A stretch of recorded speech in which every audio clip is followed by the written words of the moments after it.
पापियों को पाप से तारती भगवान की है।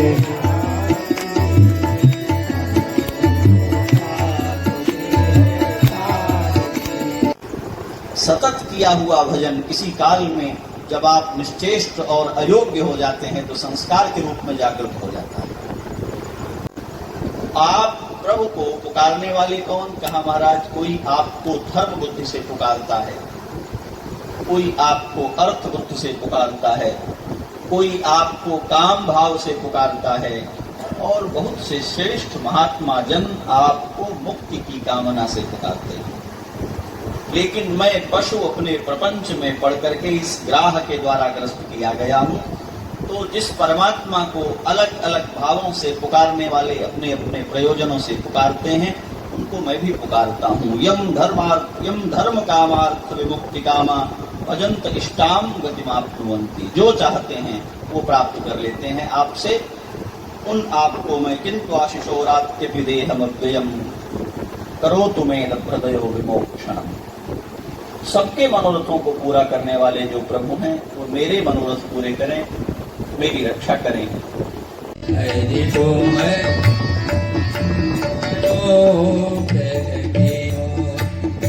विषय बारी मन मीन भीन नहीं होत कबहू परि तुम बहुत प्रार्थना की जा रही है कि प्रभु आपने बहुत उपकार किए हैं। इतना कृतज्ञ होकर के ये बात कही जा रही है। कोट्यों मुख कही जात न प्रभु की एक एक उपकार। यह शरीर देकर के आपने मुझे इतना अनुग्रह किया, भोग मोक्षी साधनम, सब कुछ इसमें मिल गया।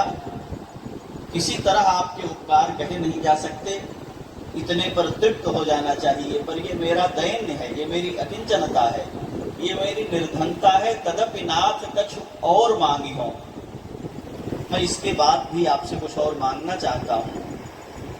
और इतना दे दिया तब भी तुम्हारा पेट नहीं भरा, अभी और चाहते हो।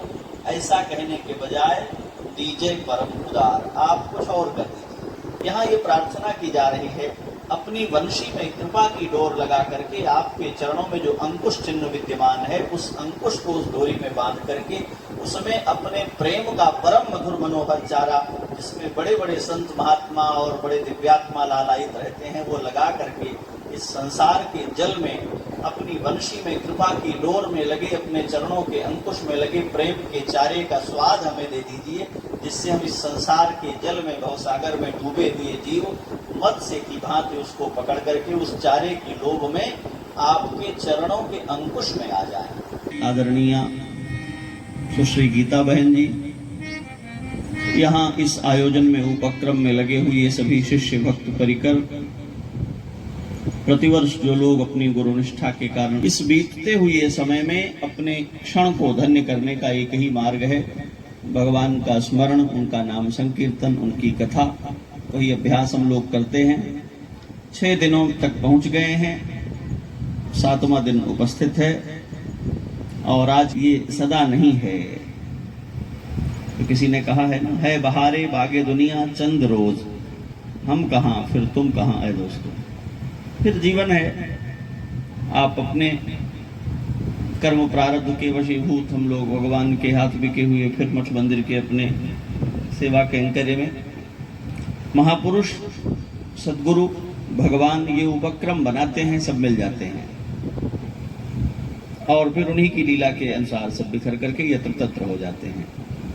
आइए 7वें दिन की कथा में हम नित्य की भांति भगवान नाम संकीर्तन करते हुए प्रवेश करेंगे। नंदन राजा राम आँखों याम कहिए, रघुनंदन राजा राम आँखों याम कहिए। भगवान द्वारिकाधीश ने देवी रुक्मिणी के प्रेम भाव को स्वीकार कर, उनके प्रेम पत्र को आधार मानकर उनका अपहरण किया, विरोध करने वालों को परास्त किया देवी रुक्मिणी को द्वारिका लेकर के आए और लोक वेद दोनों की प्रतिष्ठा करने के लिए अवतरित हुए भगवान ने वेद और लोक की मर्यादा की रक्षा करते हुए उनके साथ विवाह विधि संपन्न की। द्वारिका में विराजे। अयोध्या में ब्रह्मा जी को अपना बनाया हुआ कुछ दिखाई नहीं पड़ता। नगर रचना सिखन को विधि तकत बहुविधि फंद, घूमते हैं गलियों में। ब्रह्मा जी ने जो कुछ बनाया है विधि प्रपंच गुण अवगुण साना, सब गुण और दोषों को मिलाकर बना है। और श्री अयोध्यापुरी को देखते हैं तो चकित हो जाते हैं। केवल गुणमयी सृष्टि है, दोष कहीं दिखाई ही नहीं पड़ते। पता लगाना चाहते हैं कैसे ये बनी है। अगम लागत निपट ज्यों जलचरण गमन सुछंद, जैसे मछली जल से निकलकर धरती पर नहीं चल सकती, ऐसे ही ब्रह्मा जी महाराज सैकड़ों चक्कर अयोध्यापुरी के लगाते हैं, उसके निर्माण के रहस्य को समझ नहीं पाते। ये वो अयोध्या है जिसमें मध्याह्न वेला होती है तो सूर्य नारायण धीरे धीरे चलते हैं। भगवान की बाल लीला का समय यहाँ दर्शन किया है। ये वो अयोध्या है जिसका दर्शन करके रामपुरी बिलो की तुलसी कटत सब दुख द्वंद, देखत पुरी अखिल अगभागा, क्योंकि यह ब्रह्मा की निर्मित पुरी नहीं है, भगवान की निर्मित पुरी है। या अयोध्या जगती तले तुमनुना वैकुंठ तो ह्यानिता, जिसको स्वयं भगवान के यहाँ से लाया गया। ब्रह्मा जी ने रचा नहीं, द्वारिका भगवान ने स्वयं रची है, ब्रह्मा जी ने रची नहीं है। उस द्वारिका में आकर के सनकादि महर्षि नारदादि मनीषी भगवान के मंगलमय गार्हस्थ्य का दर्शन करते हैं।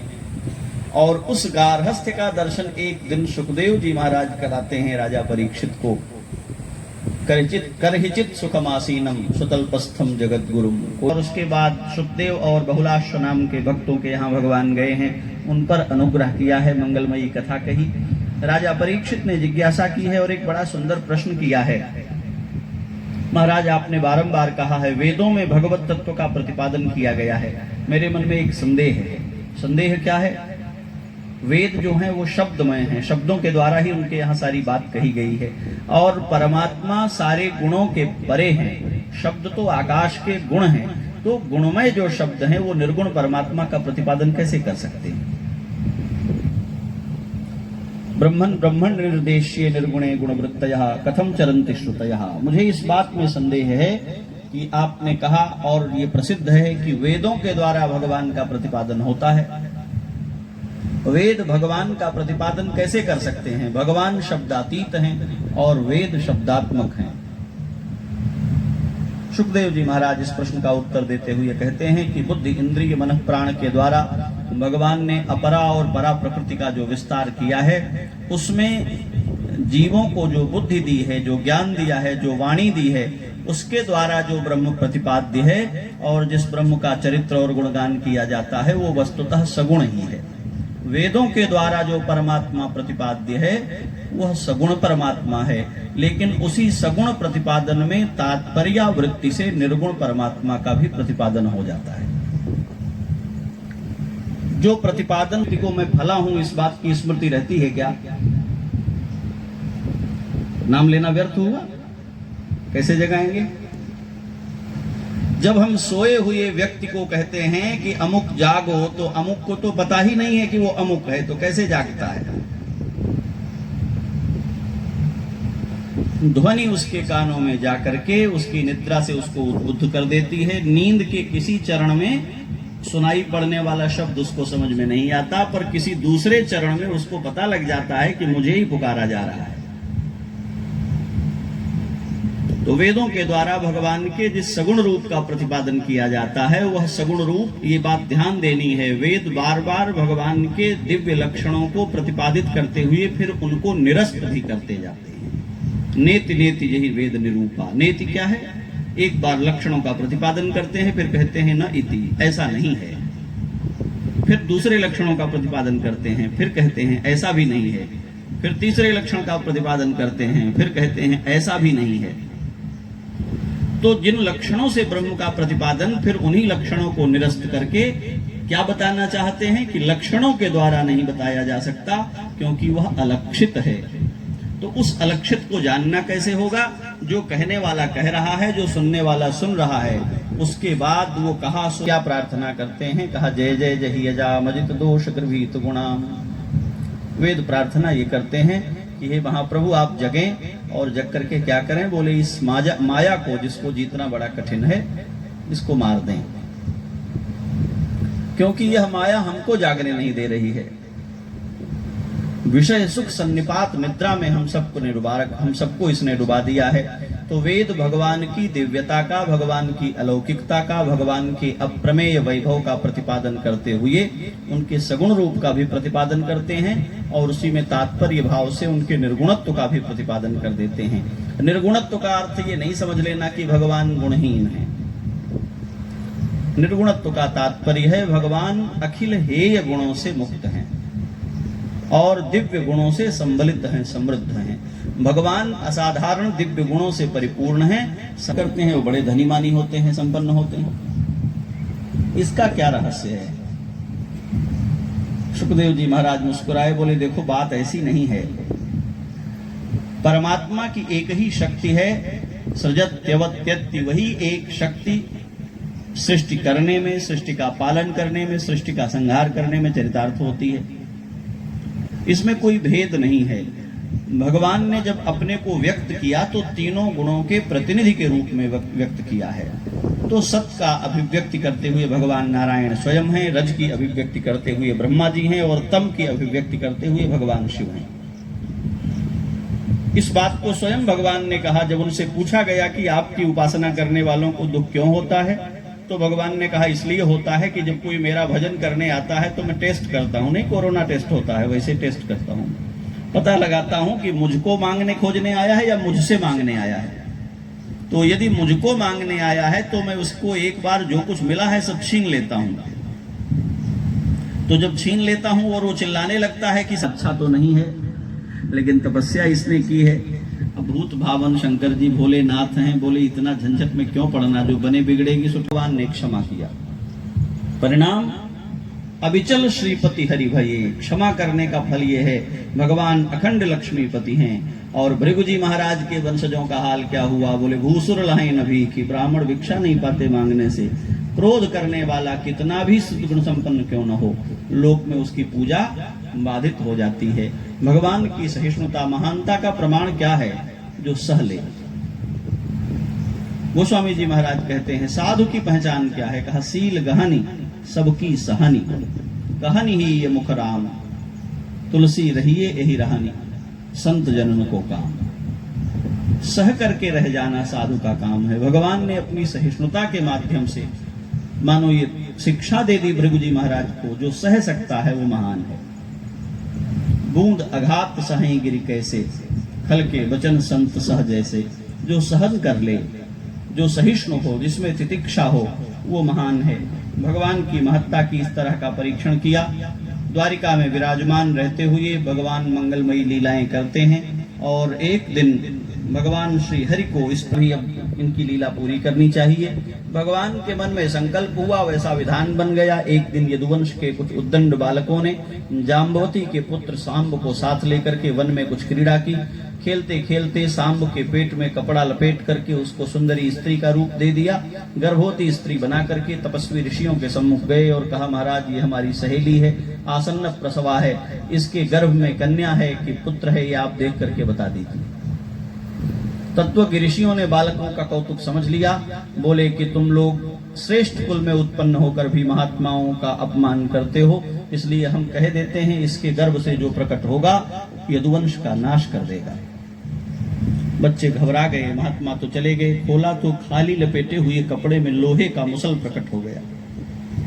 भागे लेकर के गए महाराज उग्रसेन के पास। अब इसका क्या करें? उन्होंने कारीगर को बुलवाया, कहा कुछ भी करो, ऐसा कर दो कि इससे किसी का कुछ बिगड़े नहीं। उसने खराद में लगा करके उसको घिस करके लोहे के मुसल का पाउडर चूर्ण बना करके नदी में फेंक दिया। एक कण उसका घिसते घिसते रह गया, और नहीं घिसा जा सका, नुकीला होकर के रह गया। उसको समुद्र में फेंक दिया गया। एक बहेलिये ने उस नुकीले कण को मछली पकड़ने के क्रम में निकाल लिया। देखा बहुत धारदार चमकता हुआ नोक है, उसको अपने बाण में आगे लगा लिया नोक के लिए। समय बीतता गया।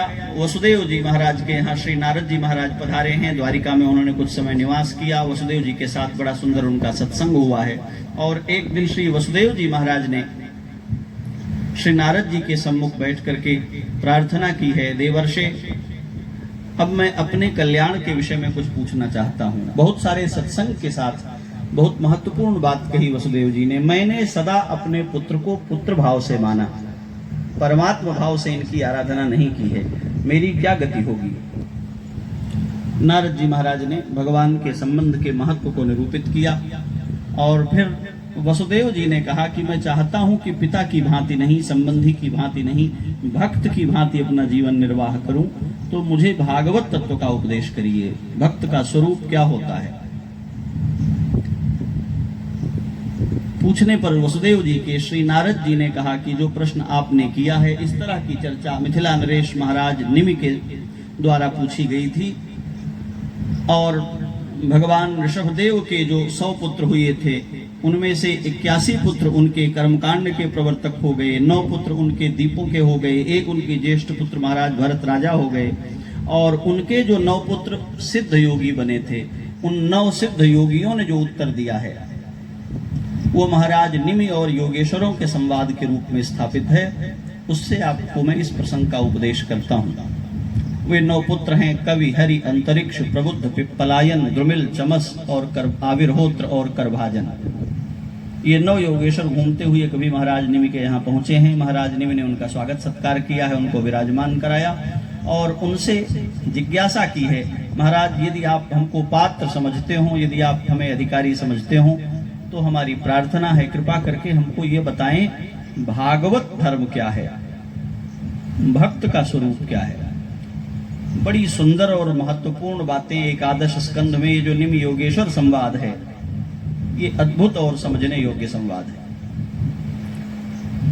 इसकी चर्चा की है और एक एक प्रश्न और एक एक उत्तर के माध्यम से संपूर्ण भागवत धर्म का निरूपण, जो नहीं भी संपूर्ण भागवत शास्त्र का अध्ययन कर सकते हैं, उन लोगों को यह संवाद अवश्य पढ़ना चाहिए। महाराज निमि ने पूछा है कि यदि आप हमको सारी प्रार्थना को स्वीकार करके आप हमको ये बताएं भागवत कौन है, भागवत स्वरूप क्या होता है।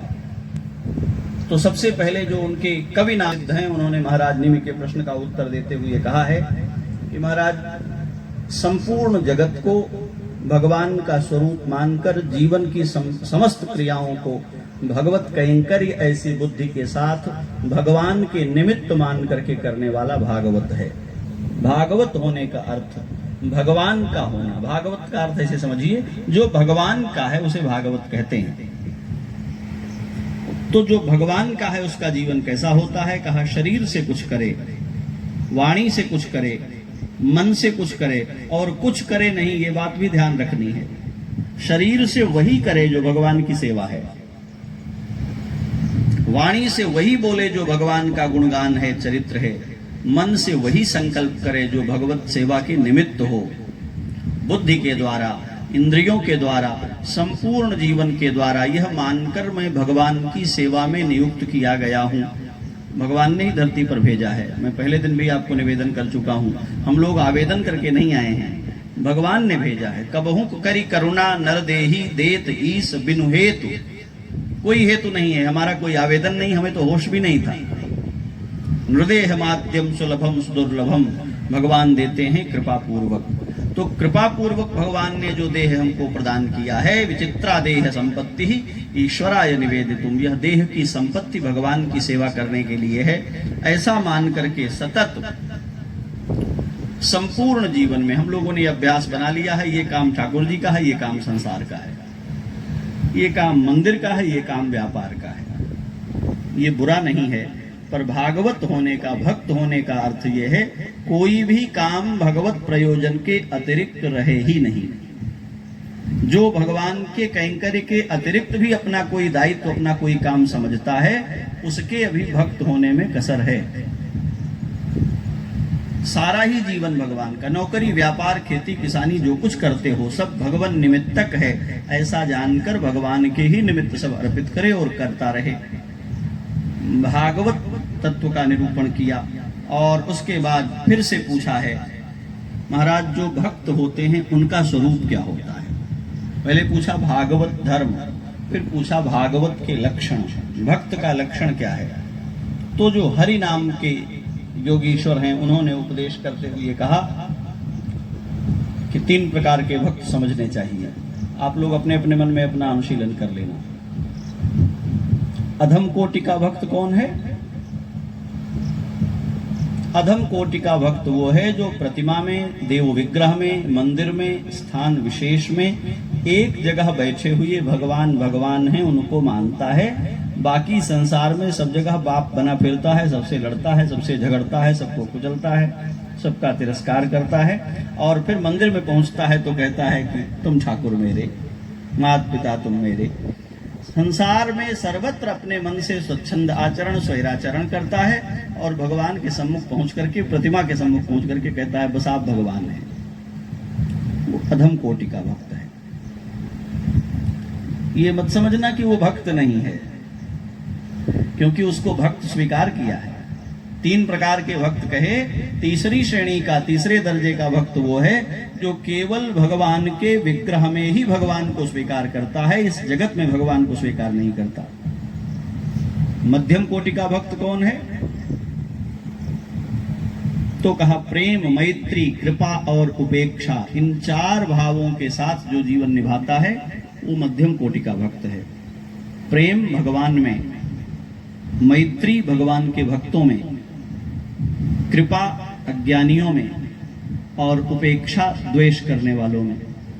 केवल भगवान प्रेम करने योग्य है और कोई नहीं है, ऐसा जानकर भगवान में ही प्रेम करे और कहीं प्रेम न करे। भगवान के भक्तों में मैत्री भाव रखे।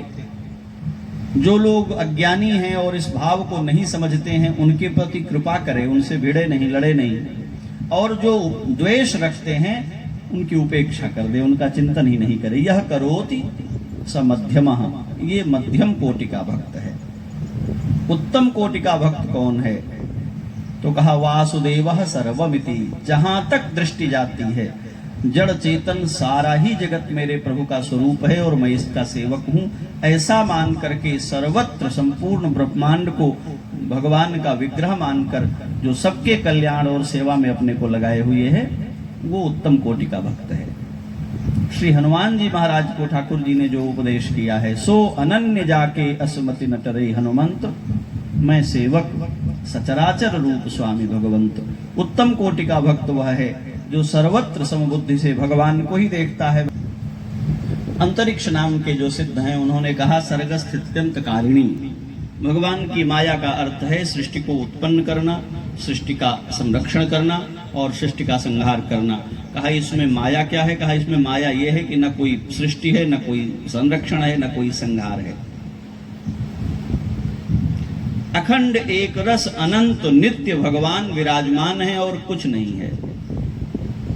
और उस भगवत्ता में कभी दिखाई पड़ता है सृष्टि हो रही है, कभी दिखाई पड़ता है सृष्टि चल रही है, कभी दिखाई पड़ता है सृष्टि का लय हो रहा है। ये कुछ नहीं है। सृष्टि की उत्पत्ति, सृष्टि का होना और सृष्टि का नष्ट हो जाना सब केवल भगवान का अखंड एक रस विद्यमान होना ही है। माया ऐसी लीला कर देती है कि ये सब कुछ होता हुआ दिखाई पड़ता है। इस सब होने के भीतर भगवत्ता का अनुभव हो जाए, यही माया के पार जाना।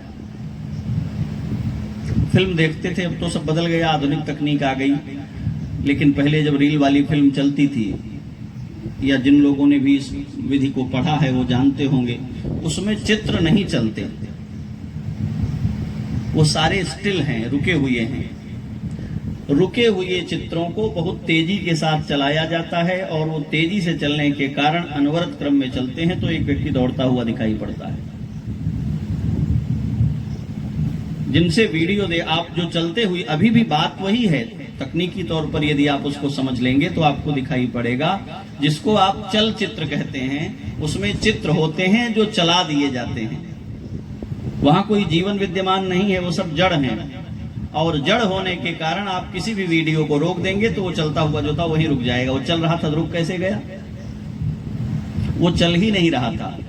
सारे चित्र जड़ हैं, उनको यंत्र आदि की प्रेरणा से घुमा दिया जाता है और वो एक अनवरत क्रम में घूमते हुए दिखाई पड़ते हैं तो लगता है चल रहे हैं। भगवान ने चतुश्लोकी में जो उपदेश किया था वो फिर से ध्यान करना चाहिए। वो कहते हैं पहले कुछ नहीं था, मैं था, फिर मैंने अपने को सृष्टि के रूप में व्यक्त कर दिया और फिर ये लय हो गई और फिर मैं ही बचा। जब सृष्टि नहीं हुई थी तब भी मैं था, जब सृष्टि दिखाई पड़ती है तब भी मैं हूँ, और जब सृष्टि विलीन हो जाती है तब भी मैं हूँ। इस तत्व को जान लेना ही मुझे जानना है। कर रहे हो वो आज ही परिणाम के रूप में आएगा, ये आवश्यक नहीं है। जब परिपक्व होगा, क्योंकि कर्म 3 भागों में बटे हुए हैं, संचित, प्रारब्ध और क्रियमाण। आप उन्हीं कर्मों का भोग कर पा रहे हैं जो प्रारब्ध बन गए हैं, जो संचित हैं अभी सामने नहीं आए हैं, जो क्रियमाण है उनका फल आना बाकी है। तो इसको कैसे समझना चाहिए? तो कहा अपने अलावा जो दूसरे का कर्म जो आपके लिए विहित नहीं है उसको कर रहे हैं, वो विकर्म है। दूसरों के लिए जो विहित हैं वो, और जो अपने लिए निषिद्ध हैं, ये समझना हो। बहुत विस्तार किया है इसका, गीता जी में भगवान ने इसका बहुत उपदेश किया है। हम सबका एक स्वभाव है, जो अच्छा लगता है वो हमारे लिए हो चाहे न हो उसको कर लें, इसका निषेध किया है। जो आपके लिए है वही करना है। वर्णाश्रमों में जो विपर्य दिखाई पड़ रहा है आज की दुनिया में, साधु गृहस्थ की तरह आचरण कर रहे हैं, गृहस्थ साधु की तरह आचरण कर रहे हैं, इसलिए कि अच्छा लग रहा है। सभी वर्णों के कर्म एक दूसरे में चले गए हैं, क्योंकि अच्छा लग रहा है, इसका निषेध किया है। कर्म योग कब बनता है? कहा जब कर्ता कर्तृत्व से शून्य हो जाता है। कैसे हो सकता है? तो कहा जब कर्ता अपने कर्म के फल का चिंतन छोड़ करके भगवान निमित्तक कर्म करता है। जब तक कोई कर्ता अपने करने में अपनी ईप्सा माने अपनी कामना को अपनी क्रिया में जोड़े रखता है, तब तक उसको नैष्कर्म्य की सिद्धि नहीं है, उसका कर्म बंधन कारक है। जब कोई कर्ता अपने कर्म में अपनी इच्छा को छोड़कर कर्तव्य मात्र से उसको करता है तो उसका कर्म मुक्ति कारक हो जाता है। कर्म योग का उपदेश किया उन्होंने। फिर से प्रश्न, ऋषियों को अत्यधिक शक्ति संपन्न बना दिया है, अब यही धर्म के लिए घातक हो जाएंगे, इसलिए इनसे भी धरती को खाली कर देना चाहिए। इनमें बल और शक्ति इतनी हो गई है कि इन्हें कोई रोक नहीं सकेगा। भगवान ने जो संकल्प किया हुआ था उस संकल्प के अनुसार भगवान ने लीला का विस्तार किया और कुछ अमंगल के चिन्ह भगवान के संकल्प होते ही खगोल में प्रकट हो गए। ऋषियों ने, ज्योतिषियों ने आकर कहा बड़ा अमांगलिक समय। भगवान ने कहा इसका प्रायश्चित करने के लिए सबको प्रभास की यात्रा करनी चाहिए। द्वारिका भर में सूचना फैल गई। भगवान द्वारिकाधीश ने कहा है सब लोग प्रभास तीर्थ की यात्रा करेंगे और वहां जाकर के जो अमंगल के चिन्ह प्रकट हुए हैं उनका प्रायश्चित करेंगे।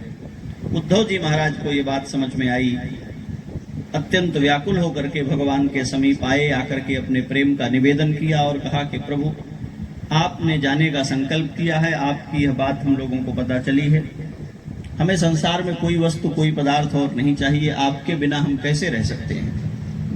भगवान ने उद्धव जी महाराज को उपदेश करते हुए अपने स्वरूप का उनको उपदेश किया और कहा उद्धव जी वस्तुतः जो मेरे स्वरूप को जानते हैं उनका किसी भी देश काल में मुझसे विरह नहीं होता है। जो मेरे स्वरूप को नहीं जानते हैं, जिनका मुझसे तादाद में नहीं है, संयोग वियोग का अनुभव उन्हीं को होता है। उद्धव जी महाराज बहुत विह्वल हो गए, बोले आप में प्रेम ऐसा है कि हम आपकी सर्वत्र उपस्थिति का अनुभव करके आपके विरह से मुक्त हो जाएं, ऐसा मन नहीं बनने पा रहा है।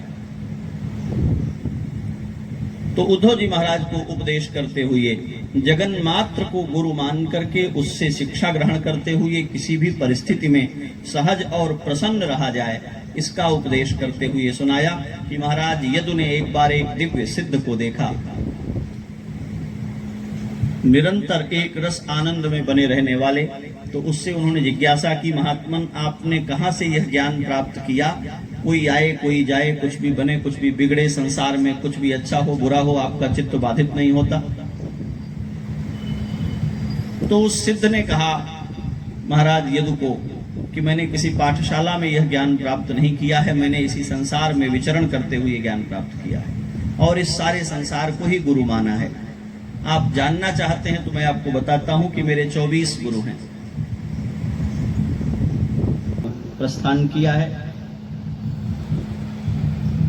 सारे यदुवंशी भगवान के साथ वहां गए हैं। ये बड़ी विलक्षण और दारुण कथा है ये।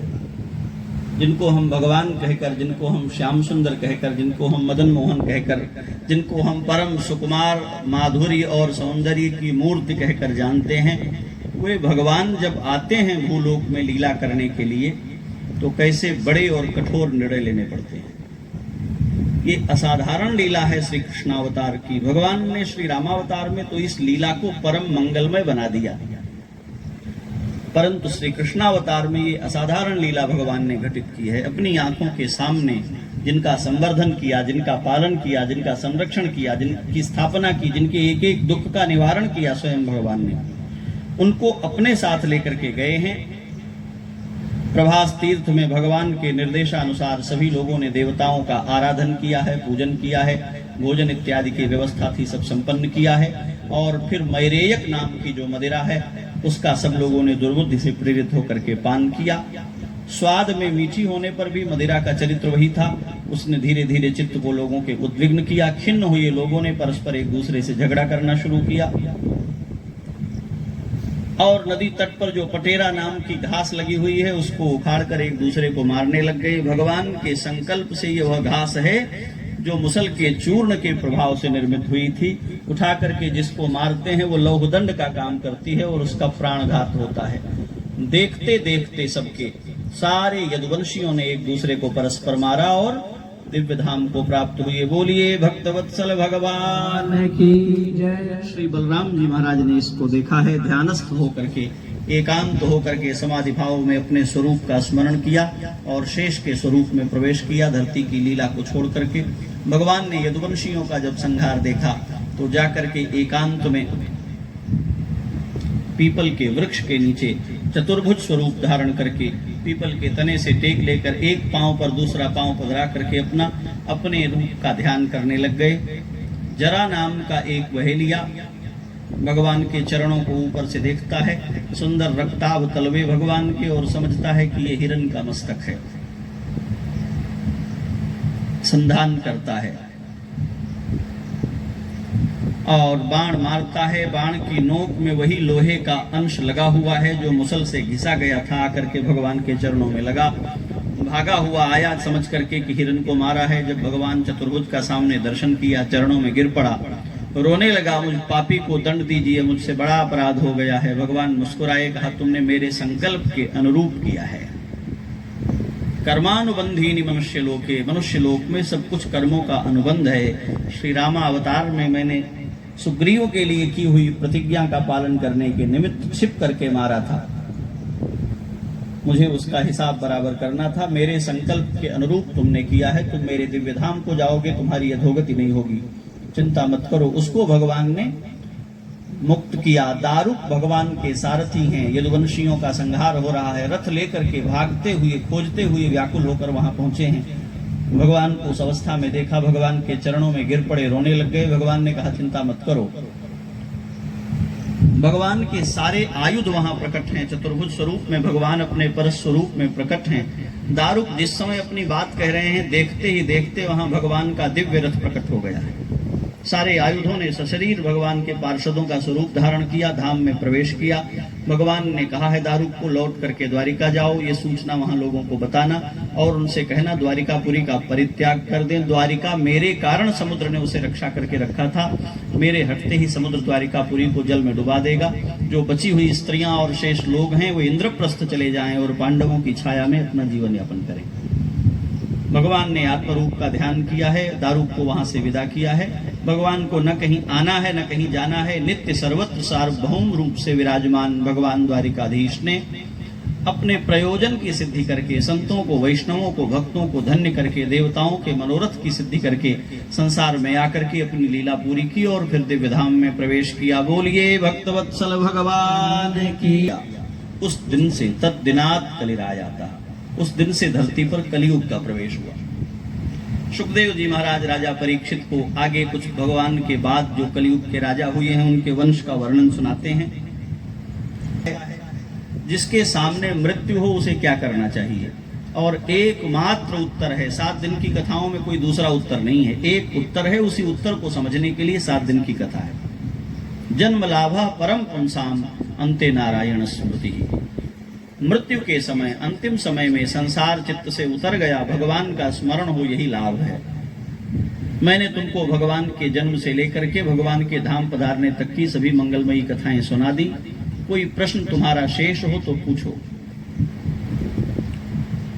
राजा परीक्षित ने कहा, महाराज मैं धन्य हूं, अनुग्रहित हूं, मेरे मन में कोई प्रश्न शेष नहीं, कोई भय शेष नहीं, कोई जिज्ञासा शेष नहीं, केवल श्री कृष्ण के चरण कमलों का ध्यान शेष है। सुखदेव परमहंस ने कहा, तुम राजन मरिष्येति पशु बुद्धि मिमाम जही। राजन तुम्हारी मृत्यु होगी, इस पशु बुद्धि का परित्याग करो। मैं मरूंगा इस चिंता का अर्थ है जीवन में मोह शेष है। जब भगवान की उपलब्धि का बोध हो जाए, भगवत चिंतन का बोध हो जाए, तो मृत्यु भय के पार चले जाना चाहिए। राजा परीक्षित ने हाथ जोड़ करके बारंबार सुखदेव जी महाराज की वंदना की है। मुझे किंचन मात्र मृत्यु का भय नहीं है। सुखदेव जी महाराज उठकर खड़े हो गए। भगवान के अनुग्रह से श्री कृष्ण तत्व का चिंतन करने के कारण शाप के प्रभाव से तक्षक आएगा, तुम्हें डसेगा, लेकिन उसके विष का और उसकी ज्वाला का तुमको अनुभव नहीं होगा। श्री कृष्ण तत्व के अतिरिक्त किसी पदार्थ की प्रतीति तुम्हारे भीतर शेष नहीं रहेगी। तुम्हारा कल्याण हो, मंगल हो, तुम उस कुल में उत्पन्न हुए हो जिसकी रक्षा करने की प्रतिज्ञा स्वयं भगवान ने की है। तुम्हारा कोई अमंगल नहीं कर सकता है, तुम्हारा सर्वविध मंगल हो, ऐसा स्वस्ति करके सुखदेव जी महाराज जाने को प्रस्तुत हुए हैं। राजा परीक्षित ने उनको प्रणाम किया है। एक पद में हम लोग भी सुखदेव जी महाराज को प्रणाम कर लें। भगवान की मंगलमयी कथा राजा परीक्षित को सुनाने के व्याज से हम सबको वस्तुतः सुखदेव जी ने ही सुनाई है। हम लोग तो कोर्स कर रहे हैं, कथा नहीं कह रहे हैं। कथा तो सुखदेव जी महाराज ने सुनाई है और राजा परीक्षित ने सुनी है। कथा उतनी ही है जिसमें व्यथा चित्त से विस्मृत हो जाए और भगवान की अनंत माधुर्य मंगलमयी कृपा का सतत स्मरण हृदय में जागृत हो जाए। सुखदेव जी महाराज राजा परीक्षित को कथा सुना करके प्रस्थान कर रहे हैं। हम लोग भी सुखदेव जी महाराज का एक पद में प्रणाम करते हुए, वंदन करते हुए उपसंहार की कथा करेंगे। परमहंस महात्मा का चरित्र क्या है, उसे सुखदेव जी ने केवल वाणी से नहीं बल्कि चरित्र से भी प्रकट किया। हम सब ने अभ्यास बना रखा है, कोई मरने लगे तो इकट्ठा हो जाओ, उसके मरने का महोत्सव करो, प्रतीक्षा करो, प्राण अटके हुए हैं, गंगा जल डालो, तुलसी दल डालो, ऐसे मरेगा वैसे जाएगा। 7 दिनों तक जिस पर कृपा करके, जिसके कल्याण की कामना से परमहंस सुखदेव जी एक जगह बैठे कथा सुनाते रहे। जब उस राजा ने कहा कि मेरे संशय निवृत्त हो गए हैं, तो कहा ठीक है अब मैं जाता हूं। न राजा परीक्षित ने कहा कि महाराज मेरा अंतिम समय है, थोड़ी देर और रुकिए, और न सुखदेव परमहंस ने कहा कि अच्छा जब 7 दिन तुम्हारे लिए बैठे ही थे तो थोड़ी देर और बैठ लें। क्यों बैठ लें? यदि मृत्यु को महत्व देकर के उसका उत्सव करोगे तो मुक्ति कहां है? मृत्यु कोई पदार्थ नहीं है। तुम राजन मरिष्येति, मृत्यु है ही नहीं, आभास है। सुखदेव जी महाराज ने प्रस्थान किया। राजा परीक्षित उठे, पूर्व दिशा में मुंह करके कुश बिछाया, नदी की ओर मुंह करके उत्तर दिशा में अभिमुख होकर बैठ गए। पद्मासन बद्ध हुए, प्राणायाम परायण होकर के अपने प्राण वायु को सुषुम्ना नाड़ी में प्रवेश कराया। मूलाधार, स्वाधिष्ठान इत्यादि चक्रों से होते हुए सहस्रार तक प्राणों को ले जा करके भगवान श्री कृष्ण के पादारविंद में अपने मन को एकाग्र करके समाधि में विलीन हो गए। तक्षक सर्प ब्राह्मण के शाप से प्रेरित होकर के आया है। कश्यप नाम के ब्राह्मण परीक्षित जी की रक्षा करने के लिए आ रहे थे कि ये दंश करेगा तो मैं बचा लूंगा मंत्र बल से, उसको धन देकर के वापस लौटा दिया। आकर राजा परीक्षित का दंश किया और विष के प्रभाव से शरीर जल करके भस्म हो गया। महाराज परीक्षित पहले ही सर्पदंश के पूर्व ही भगवत भावापन्न होकर भगवान में तदाकार हो चुके थे। बोलिए भक्तवत्सल भगवान की। राजा परीक्षित का मोक्ष देख करके वहां विद्यमान जो संत महात्मा महापुरुष सिद्ध योगी आए थे, सबने श्रीमद् भागवत महापुराण की जय जयकार की। सबके लिए असाधारण है। ब्राह्मण का अपराध करके महान पाप से ग्रस्त हो गया जो राजा था, जिसके जीवन में सब कुछ अभी करने को बाकी था, उसने 7 दिनों की अल्पावधि में केवल भगवान के मंगलमय चरित्र का श्रवण करने के माध्यम से दिव्य गति प्राप्त कर ली।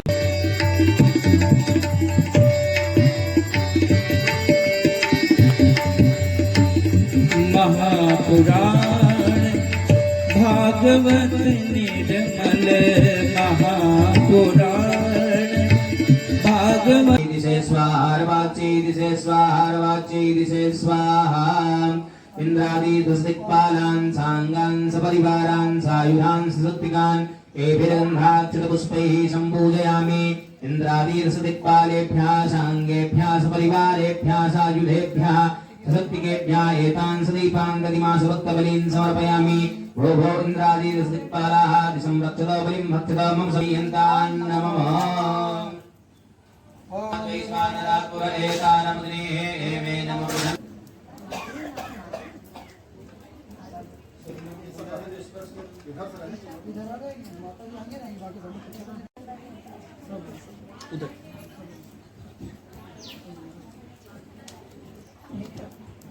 उधर